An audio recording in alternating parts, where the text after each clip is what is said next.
Hello and welcome to the Say Report. I'm your host, Devin Decker, and joining me... Hey everybody, it's me, Sejohn and Oh, well, that was a fun start to the show. Thanks for listening. Good night. No, Yeah. no, I don't know what is happening. I hit record, and then I was about to complain about it not starting to record, and then, hey, it started to record. So maybe you heard me a little thrown off. Maybe we should start re-recording this, but we're not going to do that. Never. Because, well, sometime. We've done it in the past, but not for this.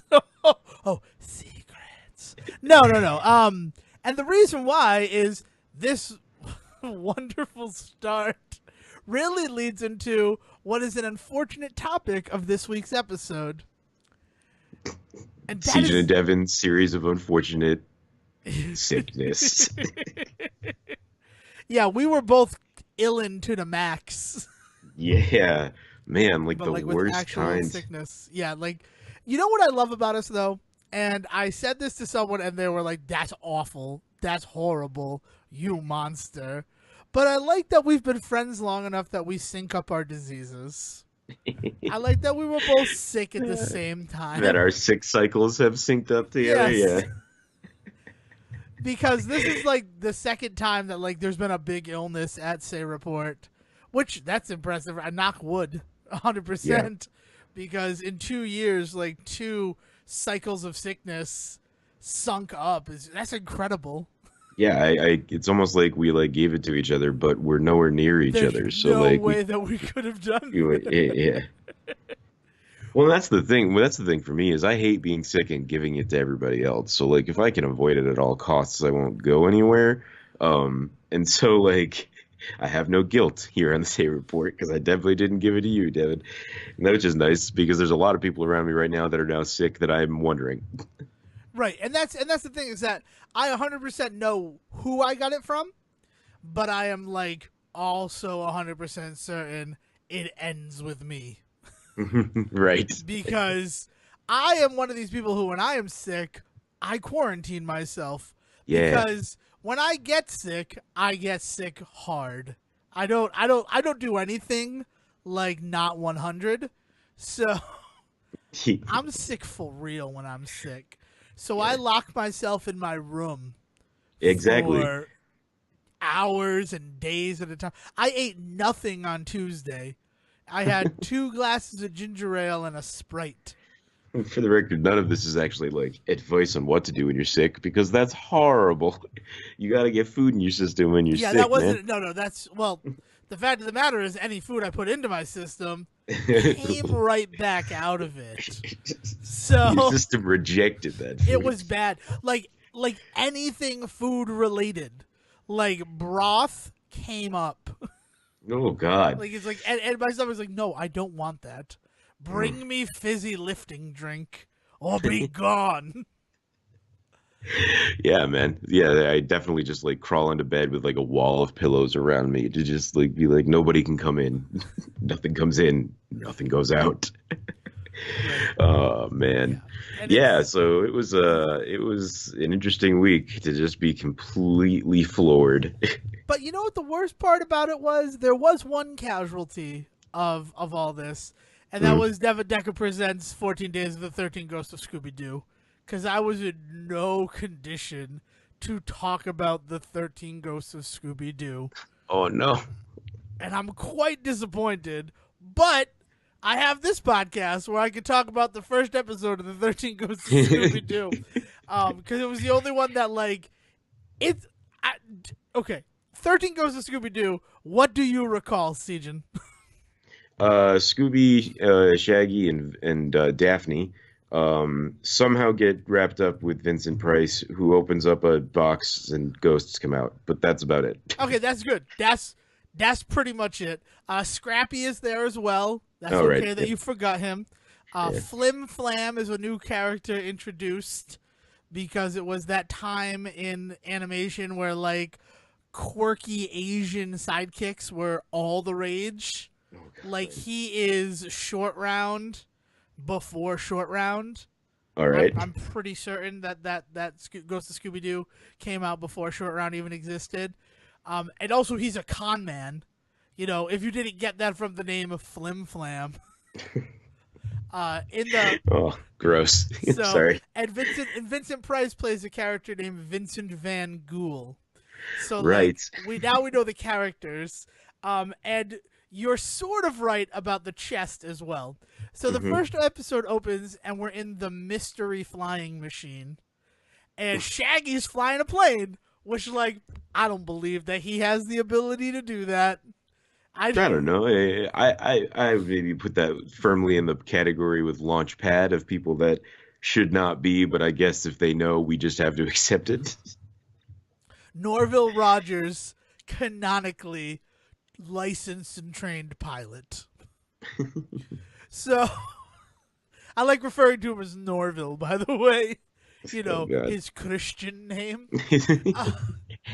And they're supposed to be going to Hawaii, but since Scooby Doo is a dog, and why did you make a dog your navigator? They wind up in the Himalayas because he bought a map to the Himalayas, not a map to Hawaii. Which Because that's how maps work. You know what though? That's how maps. I'm okay with that being how maps work. You have two humans. Daphne, buy the map. Daphne, get and buy the map. Why are we trusting the dog? I picked up the wrong triptych. Ruh-roh. I read the Ripple A. This is what they raved me. That was a pretty good Scooby Doo. Very proud of that. If I can pat myself on the back for a second. But in the Himalayas, they fly over a castle, and in the castle there's two ghosts, and they're like, oh my god, silly people who could open the chest of demons. So they crash land, but it's not Shaggy's fault that they crash land. The ghosts drain their fuel tanks. See? Over the Okay. Himalayas. So And Shaggy sounds like a halfway decent pilot. actually, At least. Shaggy and Scooby try to bail out of the plane, and it's all Daphne who lands the plane. Which also, Daphne, if you are also certified to fly a plane, as you demonstrated here, why is his co-pilot Scooby-Doo? Why is it not Shaggy, Daphne, Scooby, and Scrappy in the back? Especially, that's where the navigator sits. Oh my God. Well, why let the stoner and the dog fly the plane? So then they land at this temple, and then we go to the town that's beneath the temple, and that's where we're introduced to Flim Flam, and he's selling his Lots of Luck Joy Juice. Oh That's God. the snake oil that he's peddling. And the townspeople swarm on him to get out of town. We're kicking you out of town. But he got scooped up by one of the parachutes hanging out by the plane.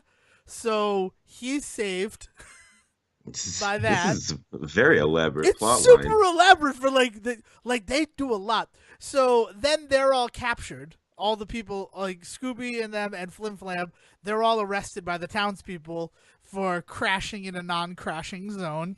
I love Scooby Doo because that's the only show where you're yeah, that's right. I there's a law, I bet, that you can't crash here. There are designated areas around our town to crash your plane. This is not one of them. If you're gonna create an atrocity and kill hundreds, you have to make sure you land right there. So they go to jail and they speed up the trial, and all the only thing that they are charged with is the sentence is they have to leave town before nightfall. That's it. You just need to leave town before nightfall. And they're that's fine. We want to leave. We just want to gas up our plane and get out of here. And they're well, you got to be out of here by the end of the night. That's the rule. So they go get their plane again, but the two ghosts in the temple have dragged the plane into the temple. But the ghosts are stupid ghosts, right? Because you can't have... They end up becoming the henchmen for the entire series. Right. Guys. And I'm convinced one of them is voiced by Don Messick, but I haven't been able to bring myself to check. But so they bring it in, but they also lock the door behind them. So they can't get into the temple, which is what the two ghosts want. So they're like, well, guess we're staying. Forget what that judge said. Forget about that whole like legal thing that just happened. So Flim Flam's like, that's okay. I got a friend in town. He's a mystic. He'll help us get into the temple. So they go to the bar, and they go to the back room of the bar where they meet Vincent Van Ghoul. And he's like making soup. And then Flim Flam goes and he goes, quick, VG, I got a live one here. And he's like, why didn't you say so? So, like, Vincent Van Ghoul, also a freaking crooked trickster, man. You know, if you were pitching this to me in a meeting and saying this is what I want to make with the next Scooby Doo property, I would kick you out. Yes. I would make you, you would have to leave my building before nightfall. So they sit down with this guy who, like, we're told is fake. We are told that he is not really a mystic. We are told that Flim Flam, the only people who friends he has in this town, he's going to take advantage of them by this guy. And he sits down and he's like actually a mystic though. Like he really does have psychic powers. Oh damn. So he tells them the tale of the town and why they want to kick him out is because being in the shadow of that temple where the chest of demons resides, they were cursed to become werewolves every night. And then wait, the whole town is? The whole town is cursed to become werewolves at night. So that's why they don't want people there at night. Because they don't want to kill people. Like, it's just like a fun, like, Pleasure Island where werewolves. Oh, man. For like 12 hours every night. Well, it's like a leper colony. Like, they've kind of all put themselves out there in the middle of nowhere so that they don't hurt anybody. But well, it's not like that because they were there in the middle of nowhere to begin with. Well, yeah. And then came the disease. And they're like, we just need to make sure no one else is afflicted. But then they show the mayor and like this woman listening at the door, and they're like, well, now they know. And it's like, so? Like, you still have them leave the town. But no. Now that they're aware that they become werewolves at night, they decide to serve them wolfsbane. Which, as the show says, isn't that the stuff that turns you into a werewolf? No. Wolfsbane is a cure. Yeah, for yeah. lycanthropy. So weird. That's weird. And the only one who drinks it is Daphne. But we'll get back to that. And then the pilot episode of the 13 Ghosts of Scooby Doo, the title of it is To All the Ghouls I've Loved Before. Which, everything I've said up to this point, that makes no fucking sense, right? Right. Why is that the name of the first episode of the 13 Ghosts of Scooby Doo? Maybe the DVD is not great. Oh, no. Punny. Now it's time for our in-house entertainment. And it's a guy dressed up like Dracula, but not looking like Dracula from Ghoul School, which is BS, or Reluctant Werewolf, but like similar. And he sings To All the Girls I've Loved Before, but saying ghouls instead. To all the ghouls my God. Am I I've still loved before. Am I still having a fever dream? Dude, right? And then Scooby-Doo joins in, which is when, like, that musical performance goes off the rails. Because, all the girls I've loved before. Oh, God. So you're just like, oh. But then Dracula turns into a werewolf, and you're like, the misdirect. Oh. And then the whole thing starts turning into werewolves, and they start to go, but oh no, Daphne's a werewolf too. And like, all I could think in my head is like, Shaggy should be like, oh, Daphne, I've been a werewolf. It's not so bad. Yeah. You just got to race in a funny car race. So they fall down the sewer and they escape everyone except for werewolf Daphne. And then Flim Flam's like, don't worry. And he shakes up a bottle of the juice and sprays her. It's the cure. The Lots of Luck Joy juice, also not snake oil, is real. So Flim Flam is actually not, in fact, a Flim Flam, man. Nope.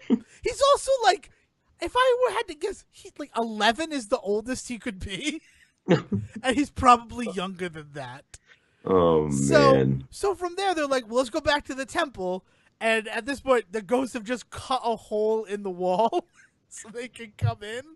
Because apparently, with their ghostly appendages, they could lock the door but not unlock the door. I don't know. They lost the key. What are you doing? No, it's like a slide lock.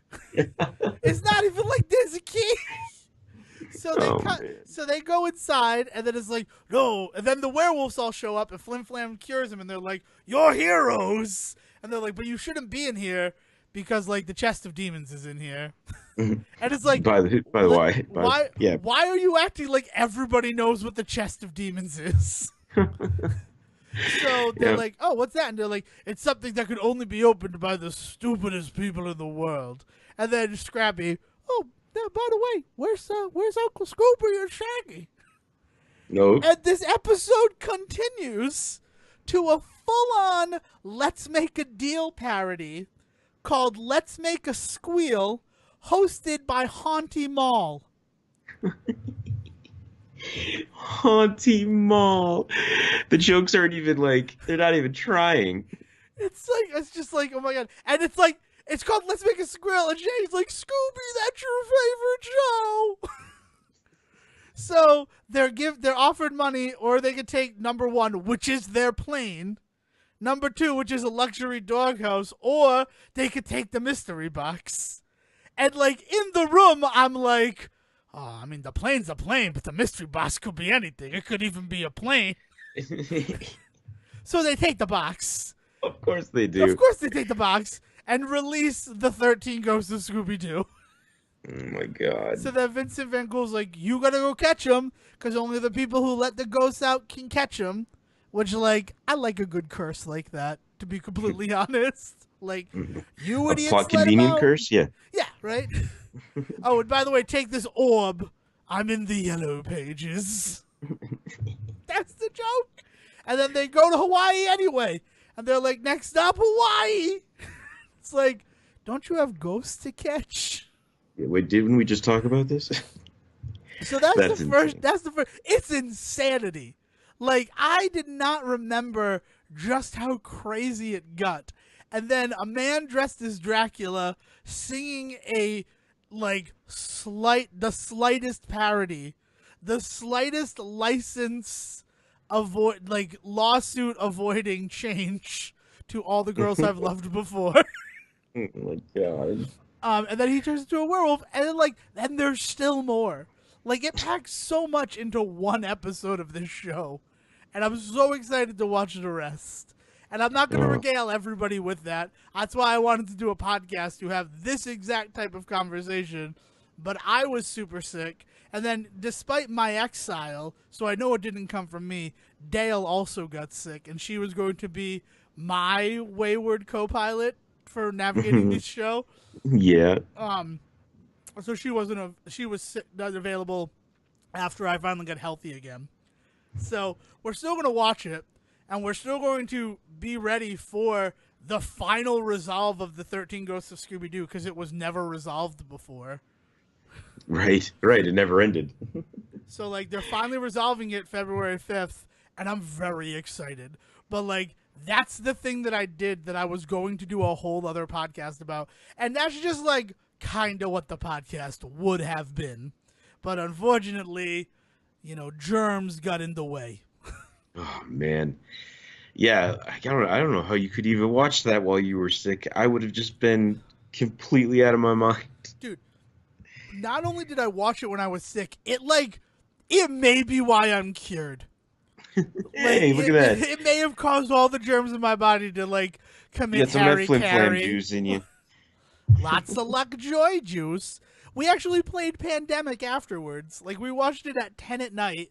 And then I'm like, that makes me want to play a game of Pandemic, which is my new sort of board game obsession.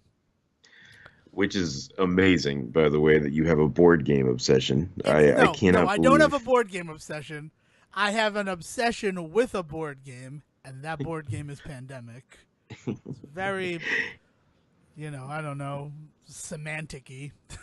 But you guys are playing a legacy version, right? So you're continuing a game every time you go back to it? Well, unfortunately, we haven't gotten to. We've played one game in our legacy, which we Hmm. won, which seems insane that we won. Because all I hear are horror tales of people not being able to win the game. Right. And like we've been playing we played practice matches to get ready for it and we won every practice match. Hmm. And then that night that we had just watched the Scooby Doo show, we Hmm. played a variation called Government Shutdown, which I don't want to brag, but I feel like we ended the government shutdown by showing that we can beat pandemic during a government shutdown. That's amazing. So you there, yeah, That man. was it. I mean, we shared, and You it was on Twitter. I'm sure the Don himself saw it and was like, "If they can beat pandemic, that's huge." If this game can go on, then I guess this other game should go on. So let me get this TSA Yeah, worker back no, to it's work. but that was so, and yeah. But the Legacy, we've only played the one. The only thing, and it really it's weighing on me, and the lowest backest part of my mind is Hmm. Sydney is rioting because we had two outbreaks in Sydney, Yeah, and other than that, we pretty much maintained a solid world view in our first Legacy game of Pandemic, nice. except for the fact that Sydney is rioting. Sydney's just on fire right Yeah. now. No. Fire doesn't start until level 3. So Yeah. they're fighting. The rioting is limited to fighting, and then the fires come. Nice. Well, that's good. Oh man. But yeah, so the fact that we're Jeez. doing it, I'm very excited to play our second game in that world and see, because there's so much I didn't realize about the Legacy game that is good. I was only thinking of negatives because everybody talks about how bad it can get. But we ended up eradicating one of the diseases. Pandemic is a game we could explain to you if you want, Uh, listener. I mean, I maybe don't know if you need that explanation. maybe just a quick one, just because I need to be caught up because I want to know how the legacy aspect works. Okay, so basically, it's just a regular game of Pandemic, and in Pandemic, your objective is to cure 4 diseases. There are 4 diseases that are breaking out across the world, and your wayward team of I don't know macrobiologists Yeah, yeah, yeah. Germanologists are charged with finding a cure. And the way Sexy smart people. the That's the. sexy smart people, yeah. So you draw your roles. You don't have you don't get to pick your character. That's one of the things I really dig about it. The first couple of times I played it, we just picked whoever we wanted. But I kind of now that it's a year later that I'm playing and I'm reading the rules and trying to stick as close to the rules as possible. In the original Pandemic, you're just supposed to draw from the deck of rolls, and then Right. that's who you got to deal with, saving the world with.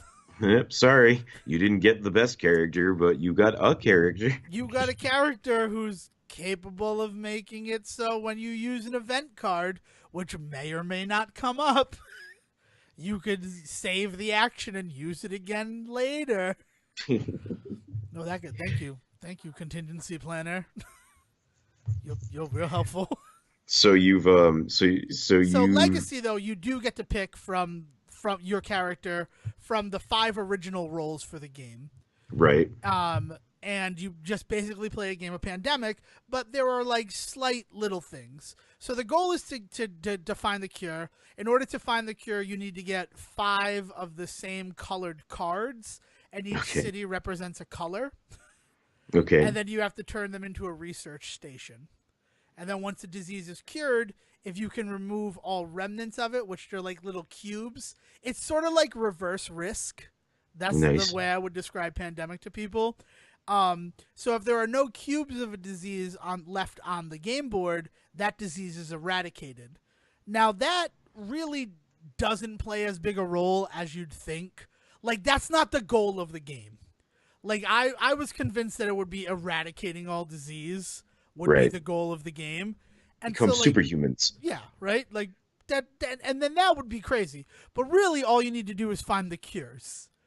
Just find the cure to these diseases and then the world can kind of take care of itself. Right. Until anti-vaxxers come in the Until anti-vaxxers expansion. show up, Um, exactly.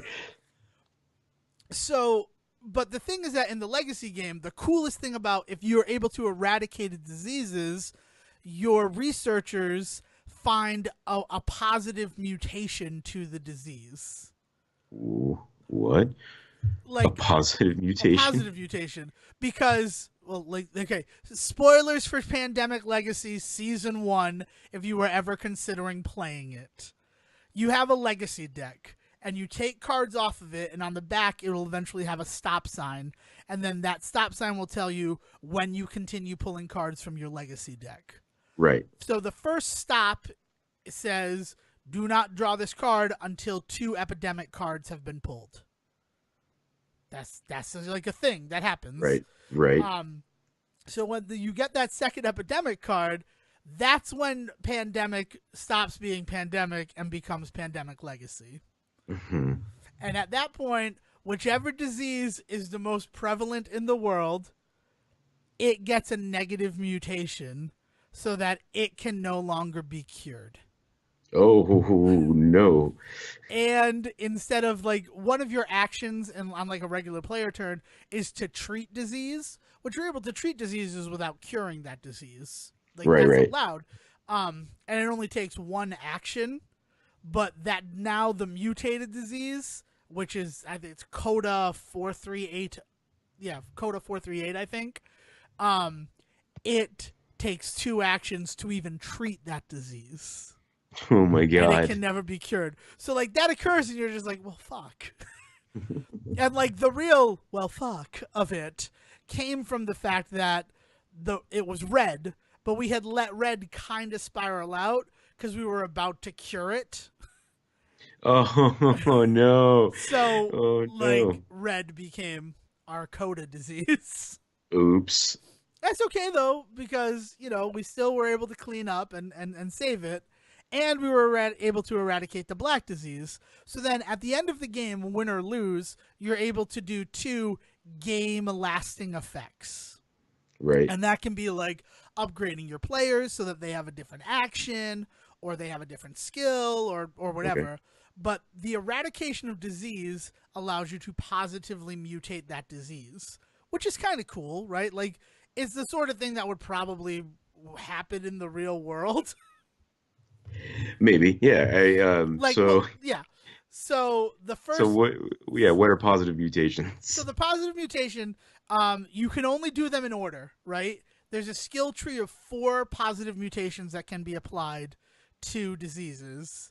Hmm. Um, and the only one we eradicated was black, so we could have doubled it up. Like I thought of that later, but we're like, let's just lay down level 1, and that is now our black disease can be cured whenever we get 5 cards. We don't need to go to a research station. We can like cure it like in the field. So like, yeah, we've cured this once before, so we pretty much know how to take care of it, type of thing. Yeah. Okay. So All that's right. All kind of right. cool. And then the other one that we did as our game changing, like the legacy part of it, was you can have it so that a research station starts somewhere else. Because usually you start in Atlanta where the CDC is located every Exactly. Yeah. game, Yeah. and then Yeah. you build research stations. But anywhere that you had built a research station, you can put down a starting research station sticker so that a research station begins there at the Hmm. start of your next game. Man. So we had one Man. in the Middle East, and we're like, well, that's perfect because we can get from North America to the Mid East and begin curing diseases however Yeah. we want. Like it was like that's huge to me. Yeah. That Yeah. like Yeah. we already have a second research station, and like it's in I can't remember exactly where. I want to say Baghdad. I want to say that we were able to build one in Baghdad.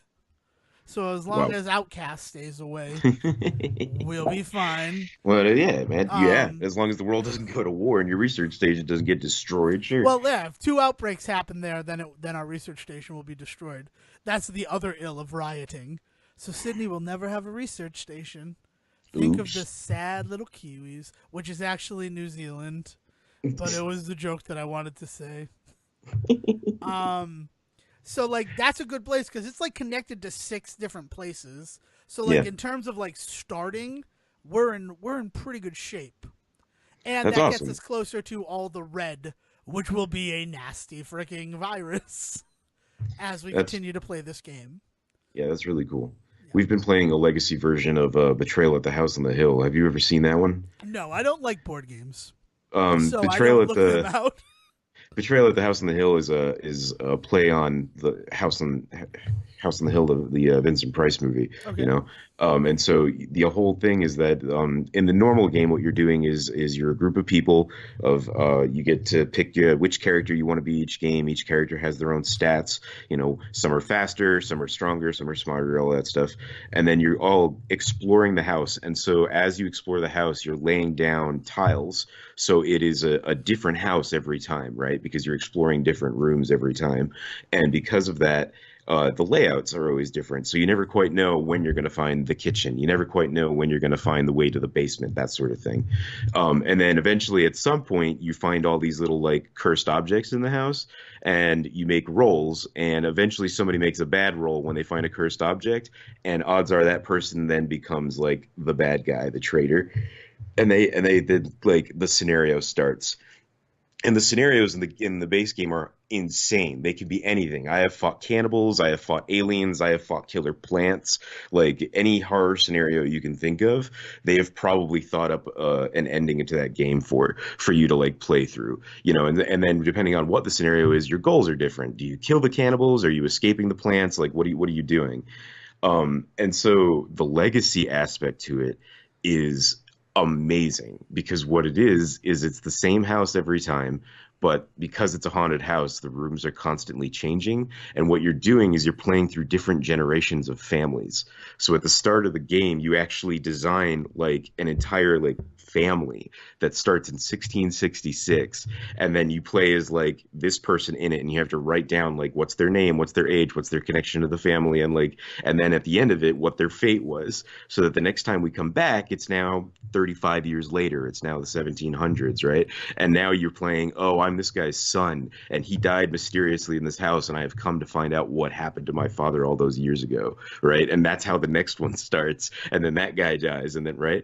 But the whole time, the other thing that's happening is the deed of the house is getting passed around to whoever ends up quote unquote winning the last time. So like if you survive and you're the last survivor, or if you're the traitor and you happen to kill everybody, so now you own the house. And having the deed to the house gives you certain privileges the next time you play. Like you can use secret passages and stuff that people don't know about and things. So like it's this whole haunted house scary ride thing that we've been doing. We've now gotten about 3 generations in, and like you're saying with the pandemic legacy deck stuff, like there's certain things that you can't do the first few rounds we're now able to do because we're in deeper rounds, and the thing just keeps getting darker and weirder and creepier, and it's amazing. Yeah, it's the legacy stuff that they've been doing with these games is pretty phenomenal. The way that it adds layers to these games. Yeah, because I mean, I could see I haven't gotten bored of regular Pandemic yet Hmm. because I don't know. I need to like sit down with I'm playing with my mother and sister and be like, are you guys okay like just playing Pandemic Legacy, or do you really want to try to keep to, because each game represents a month of a year, playing it once a month? Because I've just been playing regular Pandemic to like pass Hmm. the time and finding the scenarios that they've released online, like the government shutdown scenario. And I Yeah, have one called Isolation that, like, once your brother is around, I'm going to conscript him to be our 4th player to do one time nice. because it's coming, Zach. I know you're listening. Fantastic. But it's just one of those things where it's like, I dig the game. I like that it's cooperative. I like the sound of yours as well. Like Hmm. I say I don't like board games, and I don't know. I mean I enjoy them enough, but it's not one of those. Like there's been this cool resurgence in board gaming lately. I say lately, but it's probably been going on for like the last 6 years, probably longer. But like Yeah, 6 years that I can definitely like pinpoint when I started to notice it. yeah, Where yeah, yeah. like it wasn't just Monopoly or Dungeons and Dragons. Mhm. It was like there's now something for everybody in terms of this. And what I really like about Pandemic is the cooperative aspect of it.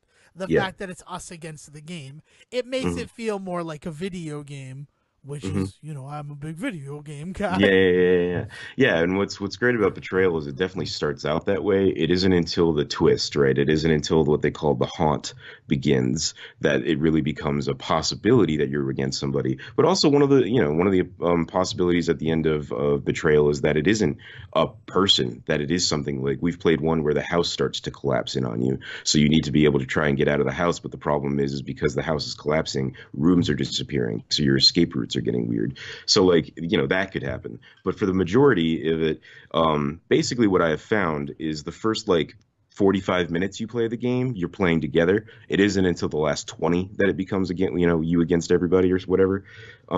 So there is that element to it, right? Where like you said, where you're all working together to try and figure stuff out because like there's certain things you want to find in the house. You want to find weapons, you want to find rooms that give you like boosts and shit. You want to find like um you want to find particular events that are good because they place helpful things in the world. Yeah, so the idea that you're playing together against the game is definitely the way that I prefer to play. Yeah, I mean, and that makes sense for both of us because like we've been playing a lot of Destiny 2 Hmm. in addition to like our separate stuff.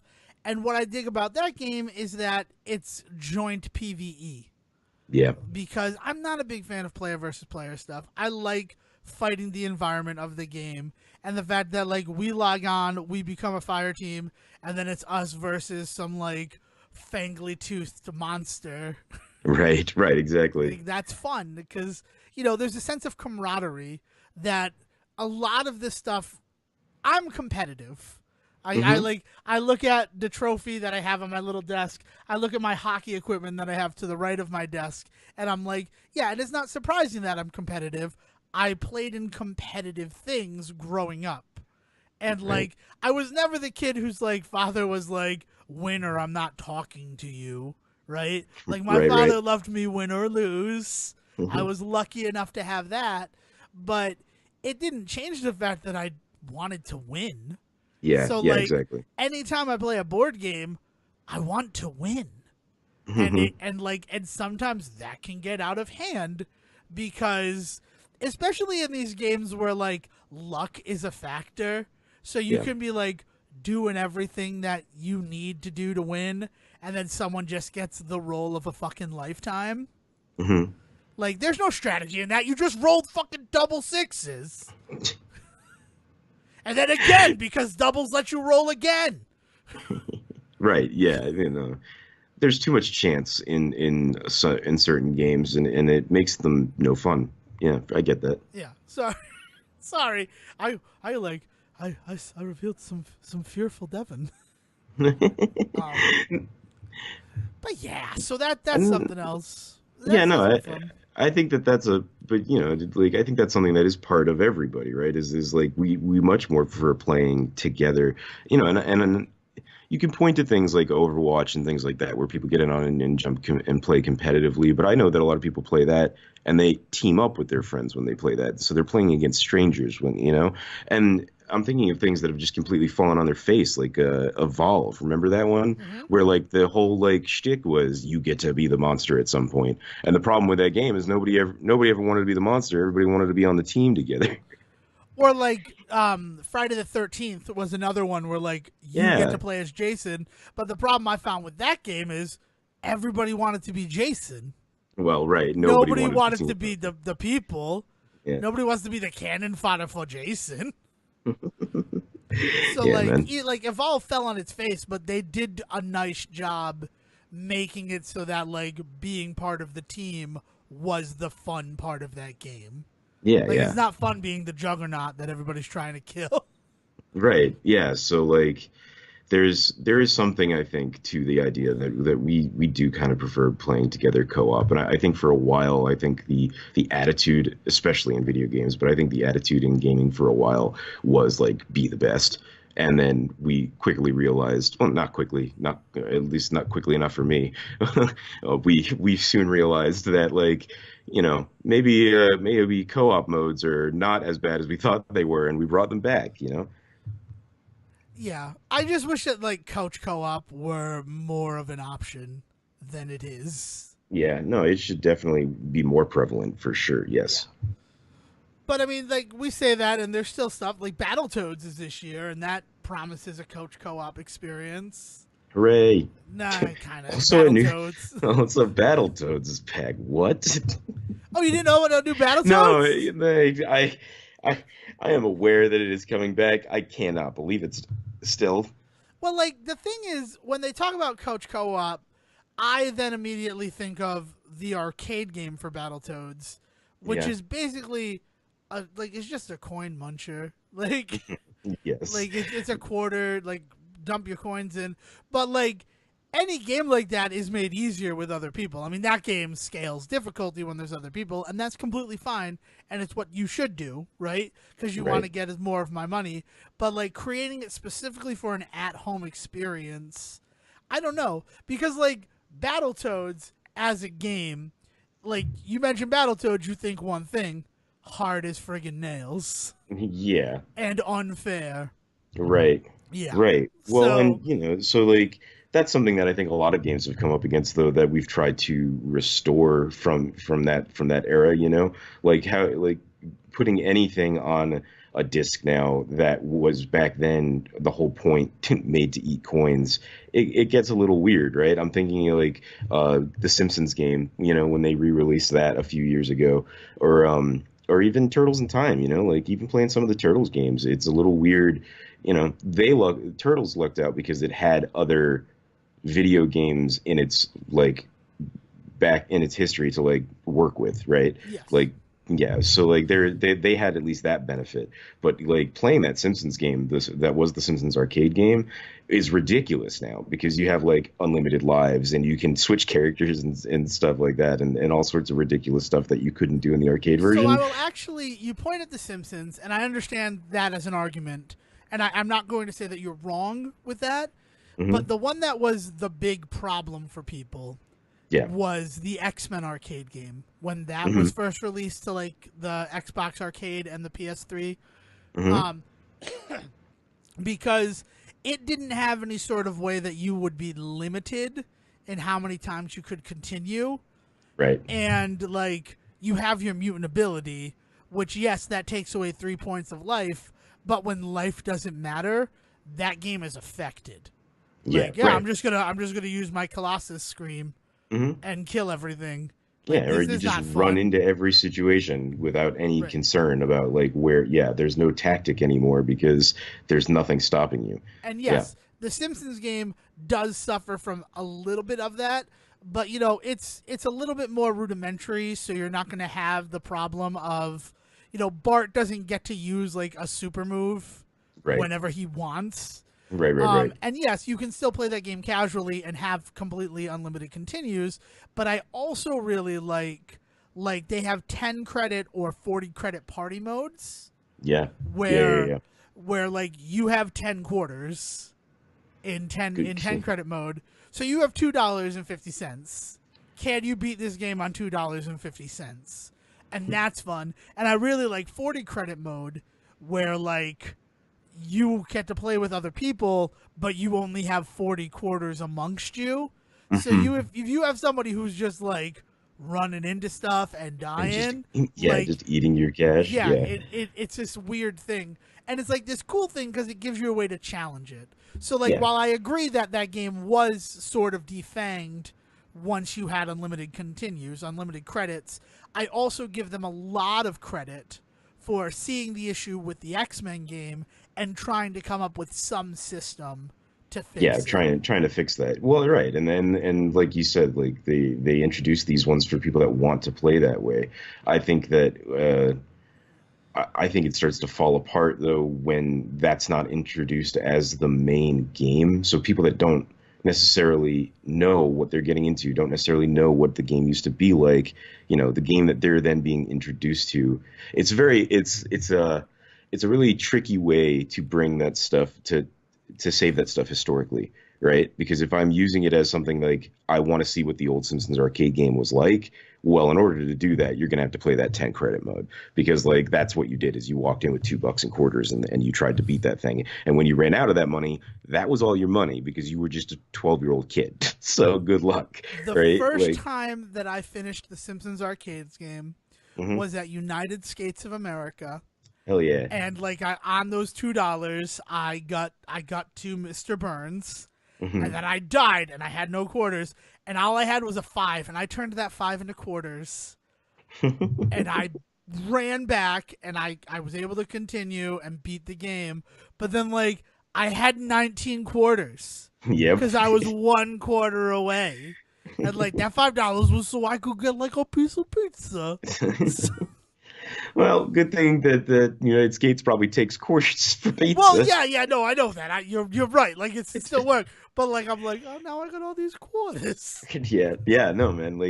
And so like that is definitely part of the experience for me is that idea that I don't know, that pressure, right? And like so the having that pressure completely removed from those games just completely, yeah, like you said before, defangs them is the exact right word. Yeah. Yeah, I don't know. It's fun though. Like I like gaming, but you know what? I didn't know if I was going to talk about this experience, but I look Okay. at the time and we're talking about gaming and we're talking about defanging and we're talking about hard games, and I would like to speak of Devin Decker's experience with a little thing called The Legend of Zelda Parallel Worlds. Yeah, hell yeah, man. It's been a while since we've had some Zelda talk on here. Let's talk, let's do it. So you've been playing is this a new mod? Is this something that came out like This recently came or out like 2000. I think we were in college okay, when this okay, game first like hit the scene because I okay. remember playing it on my Dome iMac All right, that I man. bought from Seth Finkel. Oh man. So Hey like Seth. 2006, maybe 2008, like in that time this game first came out, Yeah, and it was hard as balls then, yeah. because the hardest thing, like one of the worst parts about it is you're not allowed to save in the original version of Parallel Worlds until you clear the guardhouse. And the guardhouse is this huge dungeon where you don't have a weapon. Okay. So What? then, yeah, you don't have a weapon for the whole. Like the end of it is you getting a sword from your uncle. So it's all like it's like stealth, but in a game that wasn't designed with stealth as an idea. Right, So right. you don't. It's not like, oh, if I hide in the shadows, the guard. No, the guard's running at me pretty much no matter what. Yep. Like, so it's this interesting thing. So I tried playing it back then, and I'm like, no, this is too hard. I'm never gonna do anything with it.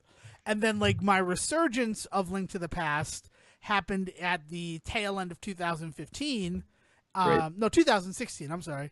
And I downloaded it again, but that problem was still not fixed. Where like you can't save until after. Then like everybody's like, just use a save state, and I'm like, no, because if I use save states, I'll use save states, and Right. that's not playing the game to me, right? I'm all Right, right, about, right. and like we've talked about it before with ROM hacks, right? Parallel Worlds is a ROM hack. Like Return to Super Mario Brothers 2, Return to Subcon. Yeah, yeah. Yeah, like the creator of that game specifically said, I want you to use save states. Like use them how you think they should be used. I'd prefer like if after you beat a level you want to use a save state, that's fine with me, because I would have incorporated the save system if Super Mario Brothers 2 allowed it. Yeah, if it had any possible way in the code to actually create a save system, for sure. I would have done that because this game is Yeah. hard as balls. Yeah, yeah, I yeah, have yeah. made a very difficult hack of Super Mario Brothers 2. Where Parallel Worlds, I couldn't find anything that was like, feel free to use save states. Yeah, no, and on top of that, like Zelda had a saving system. Yeah, So exactly. like, Right. So yeah, why yeah. would you ever do that? Right. Um, I created two save states. One, because I could not believe what the puzzle was. So I save stated right before it so I could demonstrate for people what the puzzle was. And then the other one I save stated before an optional puzzle. Like, it's like go right for an optional puzzle. Yeah, And yeah, I'm like, maybe I'll do that again, but I don't want to climb all the way back just to do an optional hard as balls puzzle yeah, in yeah, a yeah. game that's already been difficult. So were these puzzles, were they unbelievable because of how like dumb they were, or like were they actually like amazing and like blew your mind? Like, My mind was never blown by Parallel Worlds. That's not true. My mind was blown during the credits, but we'll get there. So I finally decide I'm going to try it again. And mhm. lo and behold, you could save before beating the guardhouse. So I'm Oh, like, look so at this that. is going to be the time that I finish Parallel Worlds. It's going to happen. I get through the guardhouse, which is stupid hard. They've added a new key, which is fun, right? New keys are fun, especially Yeah. when like they're not explained in any way, shape, or form. Oh no. Um, so in addition to like the big key, right? Yeah, big key and little and small key, right? You Yeah. have the big key. So the big key opens up your big chest and opens up any door that has a big key lock, right? All right. Usually leading to the boss Usually or leading to the something. boss. Yeah. Yeah, yeah. Or like Thieves Town leads to the second half of the dungeon, which is cool. Like they did Hmm. some cool stuff with it in Link to the Past. In Parallel Worlds, they've added they have the big key and they've added the big chest key. So just because you found the big key to traverse the dungeon does not necessarily mean you could open the big chest when you find it. Oh no. Okay. So you have to Okay. find both of those. They've added an ability to search for secrets. You hold the X button and the right shoulder blade. Is that right? The right shoulder button? Yeah. And it will black out everything on screen except for secret exits, Oh. which is like if there's a bit of wall that's still illuminated, hey, guess what? You could walk through that wall. I know that it's a wall, but you could just walk through the wall right there. Is there any explanation for why you're able to do that? Like, is there at least like some narrative reason That that one, that that one Link is is suddenly that one, because the whole thing is you got to find you still have to find the like 7 girls Mhm. to get their to get into the tower. Yes, But to get their essence, yes. yeah. So, but what they give you this time is clues to solve puzzles in the parallel tower, which is the Ganon's tower of this game. Okay. And Zelda, who you save from the guardhouse, she gives you her clue. She goes, "My clue is the 7th clue. Hit the blue button and the right shoulder button to see secret passages." So, like, it's like a magic that she teaches you. Okay. All right. Okay. But I then, mean, like, at least that's something. Okay. yeah, I really liked the usage of the blue button too. Like Yeah, that yeah, made me yeah. smile because I'm like, so you better be playing on a Super Famicom controller, because if Hmm. you're not, what is the blue button? Right. Yeah, so that was fun. And then you're playing the game, and you get to like places where you're like, I can't go any further. I just what more can I do in this? I've killed everything. The door's not opening. The door is closed. What am I supposed to do? Siege, do you want to know what you're supposed to do? What are you supposed to do, Devin? Walk through the door as if it's not closed. And guess what? You're allowed to do that. Sometimes Oh, it'll be man. a key door. Like, so you're like, oh, I need to find a key. I'm going to go back through the dungeon looking for a key. Nope, you could have just walked through this door at any time. Ooh. That's just a fake door. Oh, We just put man. that fake door up. Don't worry about it. Nope, don't worry about it. That's trolly, man. Like, that's just that kind of stuff where I'm just like, that's not a puzzle. That's just like walk through the door. Do this thing that you don't think you're going to be able to do. And then like the one that I saved at is so you're supposed to walk through the door, but behind the door is a wall you have to bomb. But like it just looks like a bookshelf. And you're like, "Oh, well, I've been able to walk through bookshelves before. I'll try it." Oh no, I can't. I guess there's nothing in this house. No, there's something in the house. You're just supposed to lay down a bomb in front of the bookshelf so that it blows up the wall that's behind the bookshelf. No Yeah. visual indicator because the bookshelf will still be there. Yeah, one of the things that Nintendo, and I've talked about this before, where my love of Nintendo comes from, but what makes a good game, a good Nintendo game, is the way that it teaches you how to play it, the way that it introduces an idea and then reuses and retools that idea throughout the rest of the game. And Link to the Past is really good at that, with the way that you see broken walls everywhere, and then it gives you bombs, and then it tells you something about breaking broken walls. So then you go back to all those places where you were before, and suddenly you get all this new stuff from those places, and it builds, right? Like, it constantly builds on itself, and like there is a level of that feels like that's what's going on with what you're talking about, but it just doesn't feel like it's introducing those ideas and teaching you them well enough for that to ever Yeah, it's work, right? like Yeah, it's like right, yeah, that's not. You need to show somebody do that, yeah. or you have to It have someone say, you know, Well, right. And so, like, you can have a very simple thing where a character just says, "Hey, do this thing," right? But what makes Nintendo so good is the way that it teaches you all that stuff without telling you. Think about Super Mario Brothers and the way that that game teaches you, or even just Mario Brothers, how that game just teaches you how to play through things, right? And like, again, it introduces the idea and then retools it the rest of the way in really interesting ways without ever saying a word. Like, it doesn't ever, yeah, it's just it is so frustrating as a gamer to feel stupid, essentially, right? Because like this thing that you never would have thought of doing is the answer. But why would you have ever thought of doing it that way? exactly. And that's like, and I understand that like you're trying to make your own game, and I don't fault the creator of it. It was made by a guy named Euclid.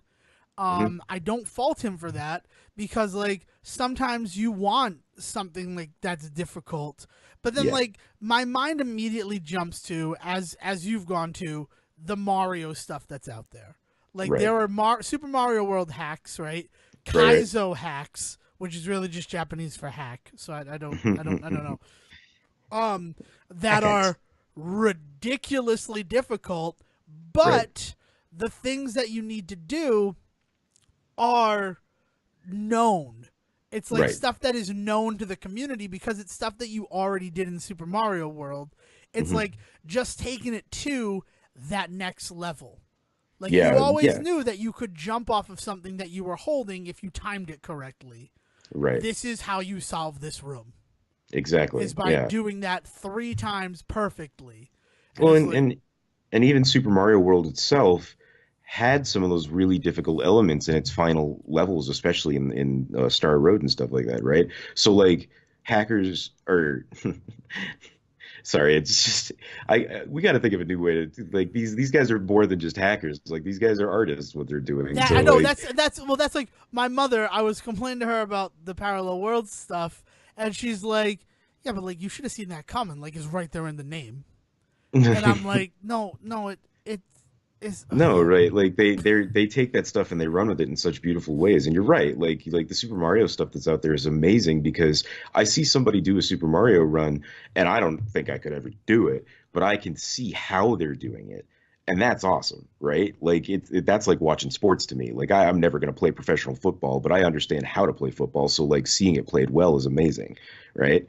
And yeah. and that's exactly what that demonstrates. And it's unfortunate because like something like Parallel Worlds doesn't really have that. It's like the Super Metroid hacks that are out there as well. Right. Like I don't think I could ever beat it as fast as these people, but like everything that is happening is something that makes sense because I've played through Super Metroid. Yeah. But Yeah, then yeah, like yeah. we also were like giving Nintendo a lot of like pride and joy and stuff and like credit. That wall in Super Metroid that you can walk through that does not identify as a wall you can walk through with your Hmm. X-ray scope Hmm. is fucking bullshit. Oh, sure. They Yeah, I like mean, they've got there's their some troll in there as well, but yeah, like no, they definitely screw stuff up. I mean, well, yeah, they're not perfect by any stretch of the imagination. There are definitely games out there that like I did not know how to play like Illusion of Gaia for years. It wasn't until I got much older and sat down with that game and figured stuff out. Like there's definitely stuff out there, but it is a very uniquely Nintendo thing to really kind of lead you along without telling, you know? Yeah, I do. I 100% agree. So I think that's why this thing. But the thing that blew my mind, the last thing on Parallel Worlds, what blew my mind is that in the credits, it's like secret unlocked. You can play a second quest by putting this in as your name. It will be harder, and I'm just like, what? But it will also be shorter, and I'm just like, no. Why would I ever play your game again? Like, I'm sorry. Like, and the crazy thing is that, like, at the end, like, you have to climb this thing, the parallel tower. You have to climb it twice. And, like, that is annoying. It is Mm, annoying having to climb this thing twice. And, like, aside from the bottom floor, there are no changes. Like, the weird. bottom floor is inverted as to where there is, like, stuff to walk on. But Okay. that's it. Like everything else, it's like, yep, nope, now you're going to climb this Yeah. tower again. Have fun. But it was Enjoy it. finishable. You But did it was finish it. finishable. I did finish it. So that's credit. And that's what I'm saying, though, is that, like, by the time I had to climb the tower, like, the fourth, fifth time, because you're dying, right? You're getting, like, near the top. Actually, this was friggin' annoying. Um, I dropped my phone on the reset button as I was about to finish the tower for the first time. Oh no. And I had not saved for a while before the tower, so all my progress in the tower was gone. Oh my But God. like that reclimb, I'm like, so I actually learned the layout of this tower. So like, Right. as much as I didn't enjoy this as much as I could have, like it still had that like get good mentality where like by just bashing my head up against the wall, eventually I would learn. I Yeah. don't know if that's true for like Impa's Ways, which is like a very early dungeon that you go to that you don't even realize it's a dungeon until it's too late. Like you think it's just a way to get through the world, and then it's like don't forget to get the crystal in Impa's Ways. And it's like, no, no, what, no, and that is all invisible like all invisible things to walk on, Ugh. going through warp points and going through them in the proper like order to get further and further into the dungeon. Ugh. And God. each floor has its own specific like set of warp points, and it's just it was like that dungeon was annoying because it's just basically black screen, and Hmm. then like there's like tiny flashes so that you can kind of see where you're supposed to walk. Right. Right. And Right. I'm like, Ugh. this Gross. is like cool level design, kinda like like, and it's version 1.2, but it hasn't been, nothing else has been done with it since 2016. So I don't know if anything will ever be done with it again. Right. But like, if you're looking for a good ROM hack of Link to the Past, Secrets of the Past was awesome.